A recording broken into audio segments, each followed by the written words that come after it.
So now we're ready to get into what you need to know about topic 5.3. And what we're really looking at in this whole unit are the implications in the long run of fiscal and monetary policy. So we're starting here with monetary policy in the long run.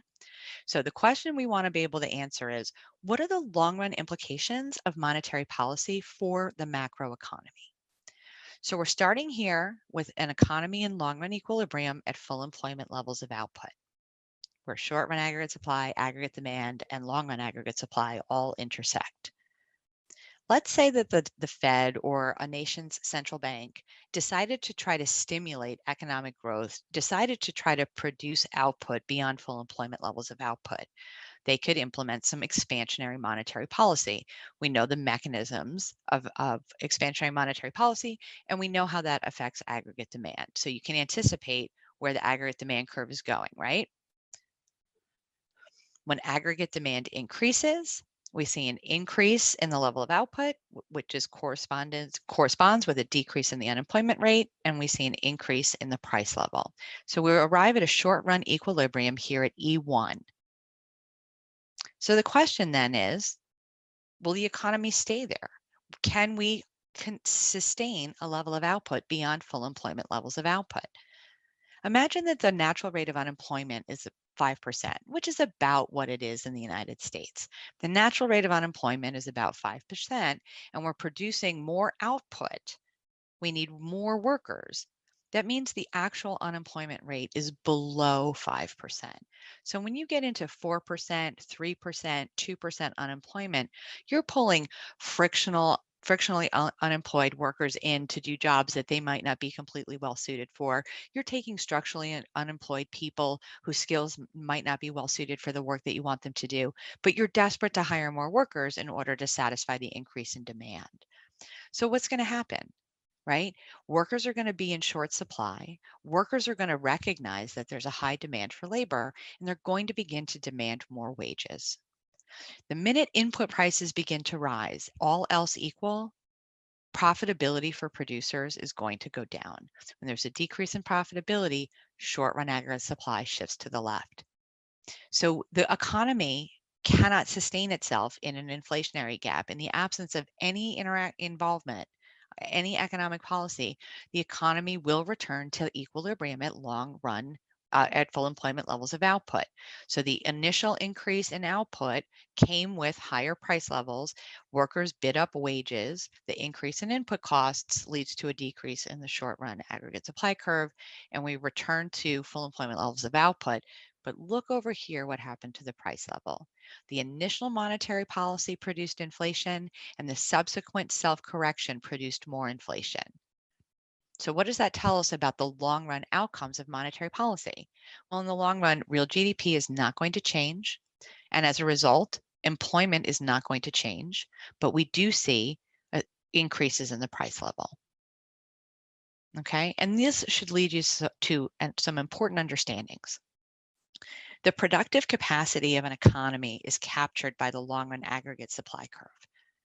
Okay, and that's a function of the amount of resources in the economy. And as you learned way back in Unit 1, the factors of production, the resources we use to produce goods and services, land, labor, capital, entrepreneurship, that's what determines the full employment level of output that we can produce, right? The long run aggregate supply and YF represent a level of output on the economy's production possibilities curve, right? Some combination of consumer goods and capital goods. So this leads us to the conclusion that the real economy, right, which is a function of the productive capacity of its resources, is independent of the money supply. It doesn't matter how much money is in the economy when it comes to how many goods and services we produce. As a medium of exchange, money does a terrific job facilitating economic transactions, but it's not a factor of production and it's not a resource. And what the conclusion we draw is that in the long run, money is neutral.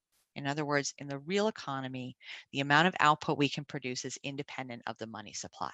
Okay, so we've been able to illustrate that graphically. We can describe it conceptually. So what I hope is that this makes a lot of sense to you, but it would be a really good idea if you're watching this afterwards to see, can you explain this in your own words? or if you're watching this later on, pause the video, because one of my great colleagues always says economics is seductively intuitive. As I remember being a student in my college economics classes, listening to my professor, anticipating, oh yeah, the curve's going to shift to the right. And then the curve shifted to the right. And I was so excited. I was like, I love economics. And then I would try to do it myself. And I'd be like, which way does the curve shift? Why does it shift that way? So try to make sure you can put this in your own words. This is the key concept of this unit right here. Okay, now we can express it another way too. And so now we're coming to the quantity theory of money, which asserts that the amount of money that is exchanged in an economy is equal to the value of the goods and services that are sold in the economy. Okay, so it's expressed using a formula that we call the monetary equation of exchange, which is written as follows: MV equals PQ. So you'll see this a lot, you'll hear this a lot. MV equals PQ. This equation captures this concept. In some textbooks, it's written as MV equals PY. So let's break this down. What do those variables represent? Well, in this monetary equation of exchange, M stands for the money supply. V stands for something called the velocity of money. And what that refers to is the number of times a given dollar bill is used to facilitate an economic transaction in a given year. How many times does the same piece of currency change hands, right? You don't need the same number of dollars in the economy as your GDP, as your nominal GDP, because each dollar gets used again and again and again. We also know that the economic data shows us that the velocity of money tends to be fairly stable over time. So in this equation, M stands for the money supply, V stands for the velocity of money, P stands for the price level, Q stands for the quantity of output. And as you know, right, Y in the ADAS model stands for real GDP. So whether you're reading MV equals PQ or MV equals PY, what you're reading is that the money supply times the velocity of money is equal to nominal GDP, right? Because P times Q, the price level times the quantity of output, is what is meant by nominal GDP. So MV equals PQ can be expressed as MV equals nominal GDP. And this is something you really want to make sure you understand. When you see MVPQ in your mind, immediately think, oh, MV equals nominal GDP. P times Q is nominal GDP. Okay, so now that we've broken down the formula and its component parts, let's take a look at how we use it. Okay, this will further our understanding of the long run neutrality of money. It's going to further our understanding of why we don't use monetary policy to try to achieve economic growth. It can help us in a short run output gap, but many economists, many people believe that money is neutral in the long run. So let's think back to, like, why do we use economic policy in the first place, right? What are the goals of macroeconomic policy? Well, we know the Fed has a dual mandate in the United States. Most central banks are concerned with price stability in the United States. Our dual mandate for the Fed requires it to set goals, including sustainable increases in output to provide employment. So we want to keep workers working, but we also want to keep prices stable. So the monetary equation of exchange is useful to think about, right, the role of monetary policy in achieving these goals. So here it is written real big: M times V equals P times Q. So economic data shows that a sustainable rate of growth for real GDP for the United States that is consistent with price stability is about 2.5% per year. Right? The United States is a very mature economy. It's been industrialized for a long time. If we start to see a rate of growth above that, we start to see a rising inflation. So if we're looking for about 2.5% real GDP growth per year, that would be a good policy goal. As I said before, economic data also show that month to month and year over year, the velocity of money tends to be pretty stable. When you look at graphs of the velocity of money, historic graphs, you see some variability. Like Mr. Romano talked last night about the 1970s and what was going on in terms of stagflation. You do see that there are times when the velocity of money is a little bit more volatile, but it's fairly stable. And so we use this little symbol of a straight line across the top to indicate a constancy or stability in that variable. So here's our big question. If we want to get 2.5% growth per year, and we want to keep prices stable too, right? This doesn't mean constant prices. It means constant rate of inflation, a stable changes in prices over time.